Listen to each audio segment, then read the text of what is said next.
Coming up in today's video, guys, we've got 3 separate patients in this compilation and all have very full ear canals, just general earwax plugs.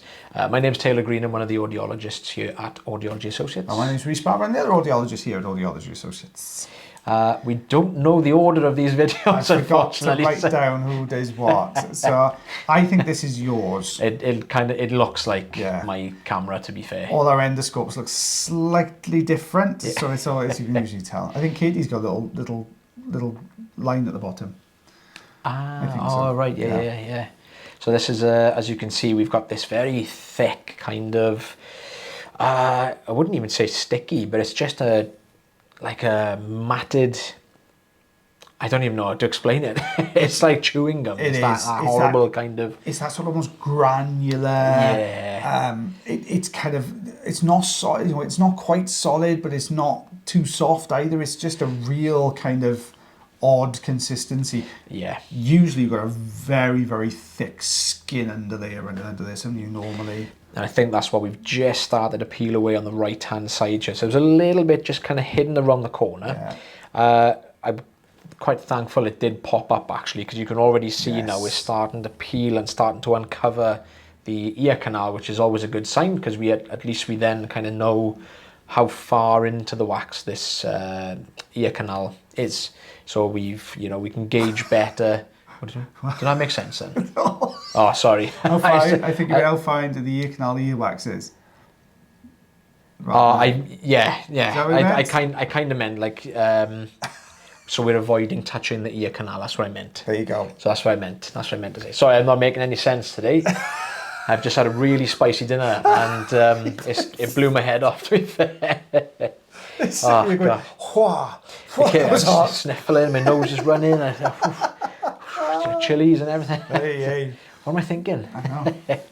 But anyway, I've popped a little bit of olive oil in now that we've started to get this peeling away. And the olive oil, if you don't know the reason why we use oil, if this is your first time watching this type of video, while we're in the middle of an earwax removal, you may see us popping a load of olive oil in, and that is just purely to help us slip the wax out easier. It's not really good. I mean, it may very, very slightly change the consistency of the wax, help us get a better grip, but it usually kind of acts like a lubrication, so it slips out a lot easier. You got it. And yeah, we're getting there. We're getting there slowly. And if you want to get, accent was weird. If you want to get yourself some of that olive oil, there is actually a link in the link tree in the description, so you can go and pick that yourself out. So you can use the same ones that we use here in clinic as well. Well, that was a nice plug. Yeah, just tidying up some of these last little tiny bits. We can see the eardrum nice and clear there. Patient feeling a lot better. And there's basically exactly the same problem on this side. Very kind of messy as well, these ones. They always leave little bits of like staining where they've been stuck to the ear canal.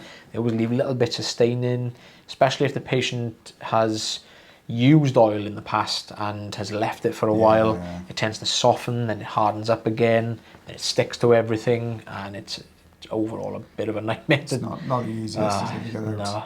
I mean, this looks, in fairness, a lot softer. So I would say this person's probably used some oil, because the front end of the wax does seem quite kind of soft, doesn't it? Yeah. And then look at the colour gradient. As you get a bit further in, you've got this lighter wax at the front, you've got this drier, darker wax behind it, which is where it changes that colour, so it gets a much darker appearance to it. So we're just breaking away this little bit here, and that's that skin, that very thin layer of dry skin there. Again, just popped a little bit of oil in here now, just to try and get a better grip. The oil also helps the tube to sort of clear the wax easier from the tube, so it doesn't get stuck in the tube so often, because we are forever clearing the tube out once we got these, when we get these sticky. You flush these with water, so what you've got is a little pot of water next to you, so when you're doing this suction, every so often I'll just flush the tube through with a bit of water. It just clears the kind of bore of the tube, just clears everything that's adhering to the inside of the tube out. Anyway, you can see how well that oil has started working. As this is peeling away, the oil's basically just following the wax in. It's doing a really good job. Got a bit of oil on the camera, which is why it's kind of bubbling all over the place. That's going to start to move now. Oh, there you go. Yeah, there we are. There you go. It was just that last little bit that was here and into the canal wall, wasn't it? That's a chunky plug as well, Taylor Green. Big piece as well, yeah. Just a little bit of tidying up. Like I said, some of these little bits of dry skin, they're tiny, but they tend to be the loudest pieces to remove. Yeah. So I'm just kind of mopping up these last little bits. I think this might have been the patient's first visit, so I didn't want to stay in there too long. Yeah, fair enough. Just over a centimetre and a half. 3/4 of an inch on that one, guys. Yeah. 3/4 of an inch. I've got to give a shout out to a young man I saw yesterday, actually. He was a lovely young gent that came from Ross, came all the way from Ross. It was about an hour away from us, he was telling me yesterday. Because he'd seen the YouTube channel, he wanted to know whether he was a paediatric patient, wanted to know if his wax was going to appear on YouTube. If you watch it this week, I haven't edited it in yet, all right? It may well come up. I'll have to have a good look at it, but I just wanted to give you a shout out because he did so well for me yesterday. He was an absolute trooper. He did really, really well. So well done, buddy. But this now is Katie's patient, and it's deceiving, isn't it? Because it looks like you're going to pop the suction tube on and just go, everything's going to disappear up the tube. But it's just a lot harder and stickier than it first appears on this one. Let me give it that warning on the screen so we can see what's going on. There we are, that's better. Looking around. Yeah, it's not an easy one to peel away, is it, this one? Yeah, it's almost, this is not even cotton buds, I would imagine. I think this is just an accumulation of skin. Very similar to what we would normally see with like eczema or psoriasis. Not an easy one, buddy. No. Not an easy one. Guys, don't forget, if you are enjoying the videos, you can always like, heart, share, follow, and subscribe for me if you thoroughly enjoy the videos. Become a member of the channel. You get to see 2 more days worth of videos every single week as well. And don't forget, pop your comment. If you've got any questions, get them in that comment section. And I promise we will try and get everybody's, or try and get as many as we can up on the screen at the end for Comment Corner. So make sure you stay tuned to see if your question made the cut for this video, guys, as well. So keep on looking for that one. So she's having a bit of a tough time here because you want to peel it, but it's almost like the wrong consistency. It's almost like it's a bit like magma. You've got that crust over the top, and then you've got this slightly softer material underneath. And that's what's happening here. Magma, I haven't heard that word in ages. I love it. Magma. Magma. It just feels nice coming off it. Magma. I feel like Austin Powers now. I'd be like super Welsh, man, like lava. Lava. Lava. Lava. I love that. I was one of Theo's favourite songs when he was a kid. It was at the end of was it Moana? I Lava You, you know. I'm not going to sing it, don't worry. But it's kind of it's about 2 volcanoes. It's about 2 volcanoes, and this one volcano is really lonely and he's singing all the time. And there's another volcano beneath the sea that's trying to get up to this other volcano, and it's quite nice. What film's that on? It's like a Disney short. Oh, short. Yeah, it's like a short. I was thinking then. I think I saw it at the end of it. I can't remember. Somebody will know what it is. I think it is just called Lava. There's a lot of Disney lovers in our household. There is. So, there you go. Have a look. It's good. I'll have to keep an eye out for that. Yeah, I could probably sing it. I don't know the words. No, I don't. Get the words up on the screen like karaoke. Little bouncing ball going across. I got a piece of wax that moves across every word you're singing. But anyway, sorry guys, we're going to get told off again because I've digressed. I know. How's irrigation? She was struggling a little bit, so she's irrigated. But look at the difference that was. You could see we were really struggling with suction to get that out. A little bit of irrigation and out it comes, straight out like that. Like I said, it's got its place. You know, I did see a comment. I don't think it's one that's going to come up, but there was a comment saying, you know, about the old method of irrigation. It's still around, in fairness, and I think they both have their merits. I think that, you know, suction is great because it keeps all your ear's natural defences intact. It's great for these kind of bigger, harder pieces of wax. I think it works fantastically well for those.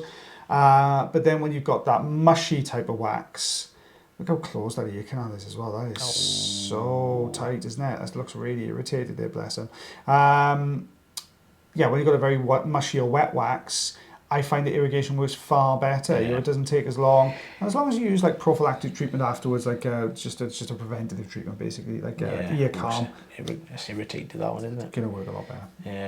I think a lot of people get really kind of they've had bad experiences. A lot of people say, oh, I've had a bad experience with irrigation, because I know like the real old kind of method of it was like with a physical syringe, wasn't it? And I remember a lot of people saying like, oh, you know, the pressure was unbearable, where you literally just had to pump it in. But now they like sort of regulated, the pressure's regulated with an actual machine, and you can change the pressure. So yeah. Now this was, you'll appreciate this was a tough removal for Katie. Basically, anterior recess, tucked right up into the top right hand corner, was this little plug of wax, and it was tiny, but the patient was experiencing loads of issues with it. They had an odd sensation in their ear. They were really finding they were struggling with their hearing, and it is just tiny little piece, but it was tucked right up in that top right corner, which was going to be an absolute nightmare for poor Katie to get out. But she did manage it. She got it out. There's a peel going on there. That's a nice peel. Oh, it's broken off. Gutted. It's just the wrong angle. You just got to switch angles just to get that a little bit down. Now this is super sensitive as part of the ear, but she's got the peel going there. Nicely done. Got a little bit at the top centre there now, yeah. She's going to go for it, I think. Yeah. She's got it. That's good control. That's good control. It's awkward. You need it to drop down flat.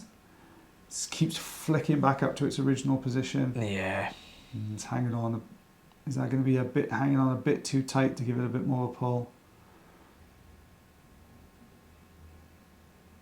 You can see she's really struggling. This is with the more flexible part of the eardrum strand. This is what they call the pars flaccida. So flaccid just means it's floppy. You can see she was really struggling with that. It was a little bit too much of a pull on there, but she just got this last little bit. Yeah, a patient will probably find that a little bit uncomfortable as well, having to, you know, pull on that. And that's why she switched to irrigation. Yeah, so I think she's managed to irrigate that last. Yeah, you can see there's a bit of water in there. She managed to irrigate that last little bit out. She just wanted to take that out there as well. So yeah, nicely done, Katie. Well done. Well Too done, quick. Katie. Do you want me to read them again, Bex? You want me to glasses? I'll have to get closer for this. I know. Do you know? I think I need to wear my glasses more often. You do the top one, then I'll read the bottom one because it's smaller. So what we got? We got Candy Mitch. Sorry if I say the number 4861. Question: why do my ears make wax when I wear my hearing aids, and when I don't wear my hearing aids, they don't?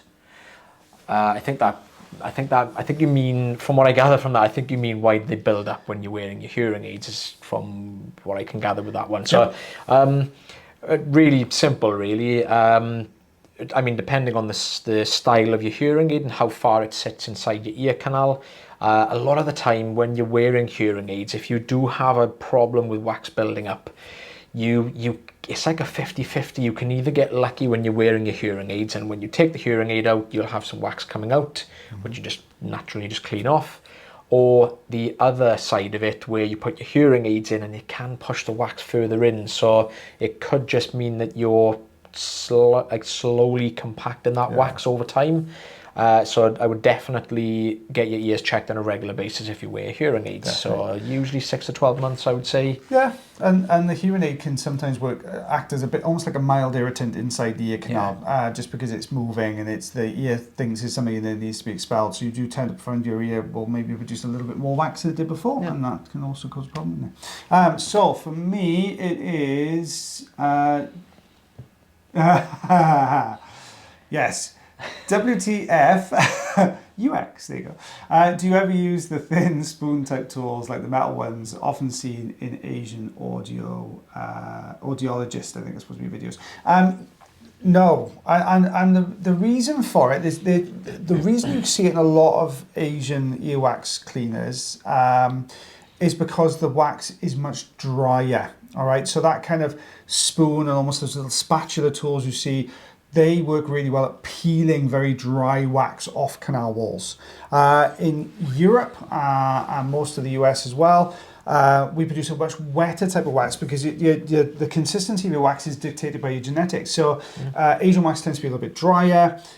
European, North American wax, they tend to be a little bit wetter wax, which is why we tend to use more things like suctions, more spoon shaped like the curettes and things like that. That tends to work a lot better in this part of the world, and because you've got the dry wax, that works better with the spoons and the spatulas. There we go.